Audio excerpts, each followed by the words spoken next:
Let's go into the writings of Moses and see what we find. This video will begin with the Exodus especially, which demonstrates the timing of a day indisputably. We are not offering this up for debate, by the way, as by the end of parts 6, all of them in this Sabbath series, we will settle this debate.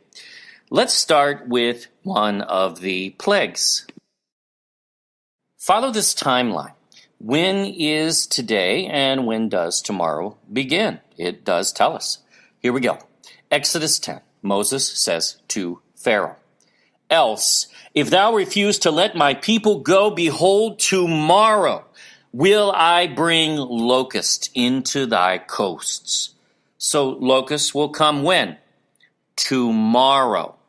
Now Pharaoh, of course, refuses today to let the people go. So let's fast forward to verse 13, but we're still in today. Understand that. Read this in context for yourself, and you'll see that. Now, verse 13.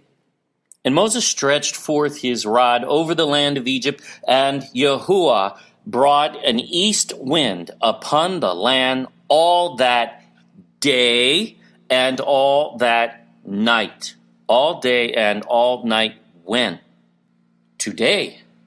We are in today. This is the day that Moses said that to Pharaoh, the day Pharaoh refused, setting up for what Moses said would be the coming of the locusts. When? Tomorrow. This is pretty simple. And yes, we're breaking it down elementary on purpose because this needs to be clear. So let's see what it says.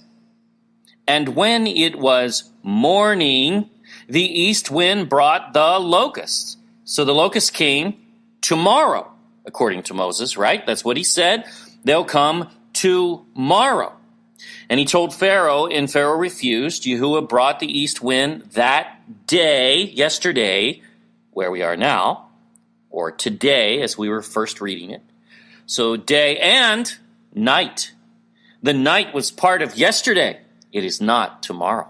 Ooh, did that make sense? It was tomorrow as Moses promised in the morning. Tomorrow was not last night. Last night was yesterday. It is not tomorrow. It was today, yesterday. I'm really trying to make this simple. That was part of the previous day. Tomorrow begins in this narrative in the morning. The locusts came tomorrow, which began in the morning. The Old Testament does not propagate a lunar calendar. That is fraud. Let's move forward to the last plague in Egypt, which also will affirm our last video as to the timing of Messiah's death and resurrection, as we will deal with the Passover event and how it went down. This is good and very hard to mistake, really, although honestly we could end this video already. First, let's talk about the Passover sacrifice, Exodus 12. "And ye shall keep it until the 14th day of the same month." Stop. This is the Passover. Notice you keep it up until the 14th day of the month. It ends at the end of the 14th day. It begins the 14th of Abib in the evening. So it just started in the evening and it ends on the 15th. So it's not a full day. Therefore, it ends the 14th day, but when does that end? When does the 14th end? When does it become the 15th? Well, it tells us. Let's see. "And the whole assembly of the congregation of Israel shall kill it," the Passover lamb, "in the evening. And they shall take of the blood and strike it on the 2 side posts and on the upper doorpost of the houses, wherein they shall eat it." So they kill, they roast, they spread the blood on the doorposts for protection, and they were protected, of course, and they eat the Passover that same evening. It is an evening event, and you will see it has an end. "And they shall eat the flesh in that night, roast with fire, and unleavened bread. And with bitter herbs they shall eat it. And ye shall let nothing of it remain until the morning, at sunrise. And that which remaineth of it until the morning ye shall burn with fire. So we have a finality to this sacrifice. The morning, sunrise, it's all gone. Whatever's left, you burn it with fire. It's gone. Why? Well, you will see that starts the 15th, a new day, and Passover is only on the evening of the 14th and is over by sunrise on the 15th. Leviticus explains. Leviticus 7. And the flesh of the sacrifice of his peace offerings for thanksgiving shall be eaten the same day that it is offered. Same as Exodus, it has to be eaten on the 14th, not the 15th. All of it's gone by then. He shall not leave any of it until the morning. Wait, so the 15th starts when? In the morning, at sunrise. Same as Exodus, but again, this gets more specific. But if the sacrifice of his offering be a vow or a voluntary offering, it shall be eaten the same day that he offereth his sacrifice. Okay, so it must be eaten by the morning, and that is the same day as the sacrifice. But sunrise is a new day here. And here we go. And on the morrow, tomorrow, also the remainder of it shall be eaten. Now, this is where many misread the Bible and attempt to say, see, the Bible contradicts itself. No, it doesn't. It can't. Jubilees 49, by the way, is worded very similarly. So if you read it, you'll see it says basically the same as you see here in the English. But here's the thing. The Passover sacrifice, now we already read, must be consumed and burned by fire, all that's left of it, before sunrise. Now, it's saying you eat the rest tomorrow. How can you eat it? It's gone. You just burn the remainder with fire. It's gone. It's not there to be eaten.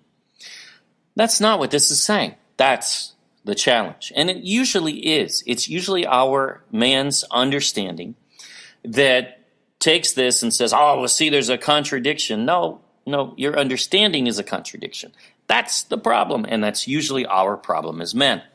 Now, this is reiterating that by tomorrow, remember this is written in Hebrew, not in English, the remainder is already eaten, and none is left. There are no leftovers in the fridge. All of it is gone. Yes, remember the times, no fridges either. Therefore, this is telling us the same thing, because you cannot eat what is gone. In other words, by tomorrow, the remainder should already have been eaten, if you really rendered this accurately to what it's saying. Otherwise, it's a contradiction. We don't believe there are any contradictions in the Word. Leviticus 22 later says, on the same day it shall be eaten up. There you go again. And ye shall leave none of it until the morrow. I am Yahuwah.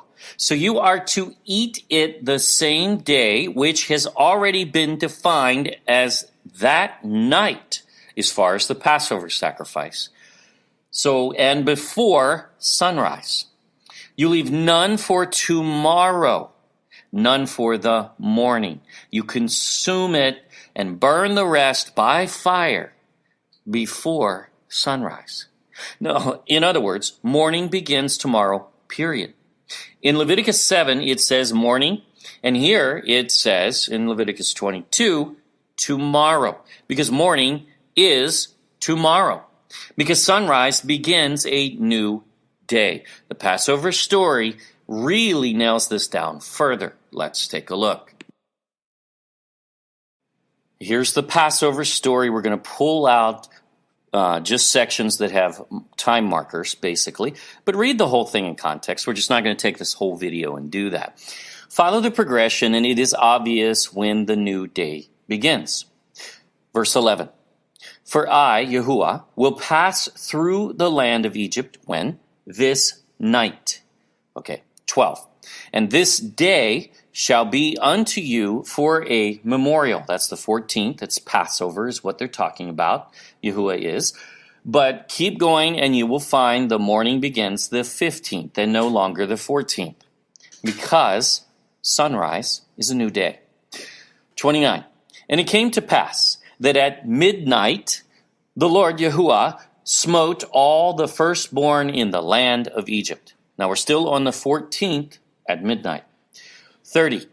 And Pharaoh rose up in the night. So obviously after midnight, still on the 14th. 31. And he called for Moses and Aaron by night. After midnight, obviously again. Still on the 14th. Exodus tells us the Israelites are then freed, but it doesn't give the time of day, even though it is obvious. But that's okay because Numbers firms this up better. You will notice how this affirms the previous two videos as far as the death and resurrection of Messiah and the whole Passover timing. It's right here as well. It has been all along. The Old Testament and the New Testament tie together. Because there's no such thing as an old and a new. There's the writings of the prophets and there's the writings of the apostles. Period. Numbers 33:3. And they departed from Ramses, Goshen, in the first month, on the 15th day of the first month. Wait. It was just the 14th still, after midnight, when Moses was given the go-ahead, you leave. It's okay, take your people and go. Now, that's because the day begins when? At sunrise. The 15th began then. And here we go.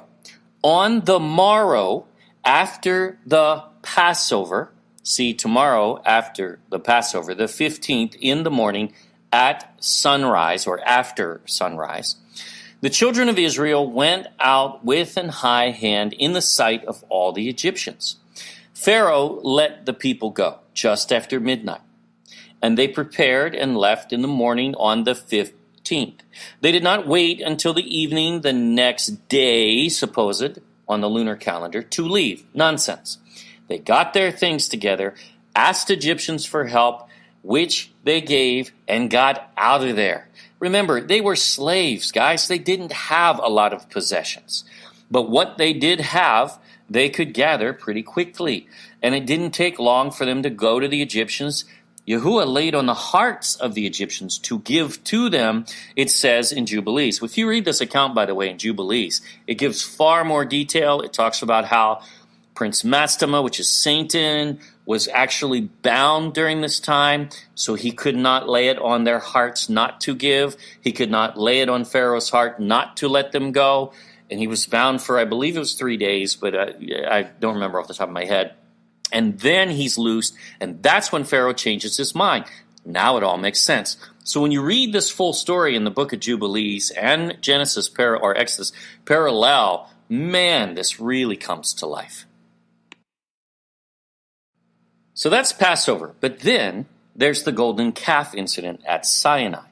Now there are markers all over, especially the whole Exodus account, even for dates, and someday we'll get there too. But we are only dealing with the ones that help to determine the time of day here, because that's what this video and this part of the series is about. When does a new day begin? At sunrise. Exodus 32. And when Aaron saw it, he built an altar before it. Now we're talking about the golden calf. This is not a good story, all right? And these people are killed, many of them as a result. And Aaron made proclamation and said, tomorrow is a feast to the Lord, Yahuwah. Now when is tomorrow?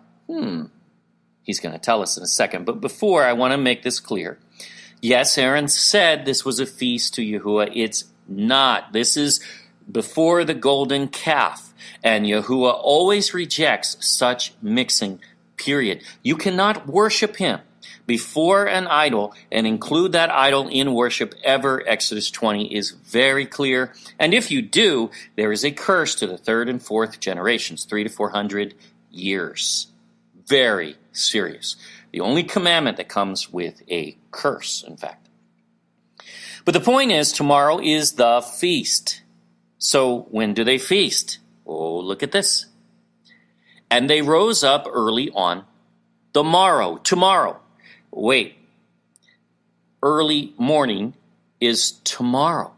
Because sunrise is tomorrow, the next day. This is so clear.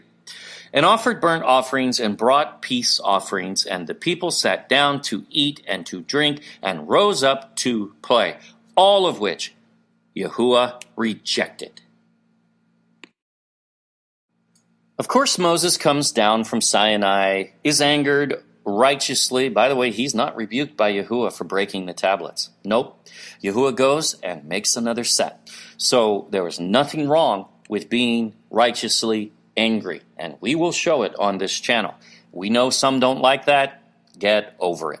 Now, as a result, many are killed by Levite priests. The righteous priests were also righteous in killing. What? Yep, they were. Because this was justified. This was executing his judgment, his counsel. This happened, though, the same day. Now, this part of the passage is not as specific as the previous, but I'm continuing just because I want to be clear. And the children of Levi did according to the word of Moses, and there fell of the people that day about 3,000 men. Notice it wasn't all of them. Not everyone was worshiping the golden calf. There was a cult, a sect within that was doing so. And it came to pass on the morrow, tomorrow, still sunrise as set previously, that Moses said unto the people. See, we see this throughout the Old Testament, throughout the whole Bible. Whenever you see a battle, for instance, we know that when they would war, they would typically attack during the day. They didn't typically attack at night. When they attacked at night, it does say that they do sometimes. It was a rarity. But typically when you see it say, and tomorrow they went to war, they went to battle, they battled, so-and-so did this, it's always the next morning right after sunrise, typically. I mean, that's just over and over and over again. We're not going to go through all of those because these are so clear and specific. We really prove the case. Now, this is just the Passover account, essentially, and Exodus time markers, and the book of Jubilees affirms Exodus, by the way. Now, we will go to the story of the manna next, and this is really cool. So this is a good stopping point for this video. This affirms Messiah's death and resurrection timetable, just as we covered in the previous two videos, which shows Passover is an evening event. Again, Jubilees affirms this as an evening event, and at sunrise, a new day, the 15th, begins. A Sabbath, in fact, because it's a feast Sabbath, and Sabbath begins at sunrise.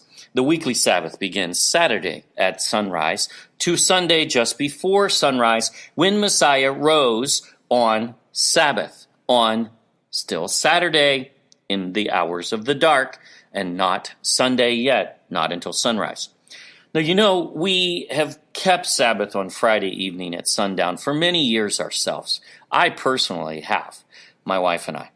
And this was not something that I just jumped right on myself. We've been working on this for really years. Discussions back and forth, disagreements among our group. Some were right about this all along, I'll just say it. And I wasn't necessarily. So there you go.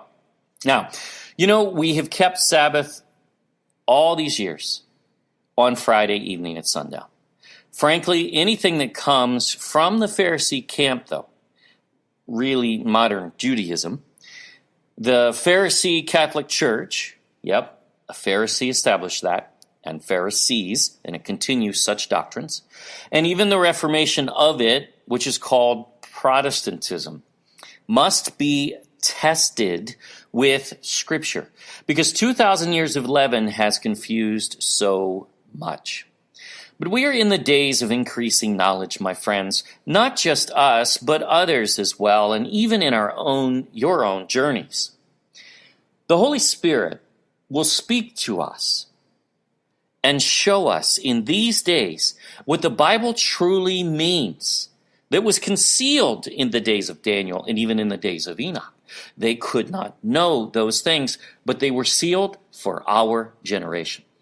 Anyone standing still during this time, throwing spears at the spokes as the train leaves the station, while it builds momentum, will find themselves ineffective and especially impertinent in the end.